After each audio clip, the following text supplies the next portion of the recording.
મોતની શાળા જોખમી વીજ પોલના લીધે 500 બાળકોનું જીવન જોખમમાં। એટલે ગેસ વાળી ગાડી પડી है मारा बे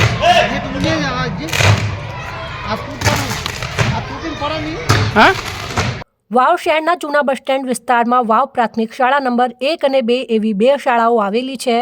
આ બંને શાળાઓમાં મળી અંદાજિત 500થી વધુ વિદ્યાર્થીઓ અભ્યાસ કરી રહ્યા છે।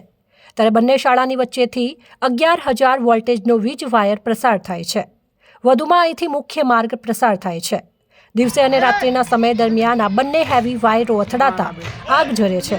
આ અવાજથી લોકોના ટોળા એકત્રિત થઈ ભીડ ભેગી થઈ જાય છે। આ ઘટના છેલ્લા કેટલાય સમયથી બની રહી છે, પરંતુ વીજ તંત્ર ભર નિંદ્રામાં પોઢી રહ્યું છે। આ બાબતે વાવ પ્રાથમિક શાળાના શિક્ષકે મીડિયા સમક્ષ રજૂ કરી હતી। જો રિસેસના સમયે આ બંને વીજ વાયરોનો અર્થિંગ થયા બાદ નીચે પડ્યા તો કેટલાય નિર્દોષ ભૂલકાઓ આનો ભોગ બની શકે છે।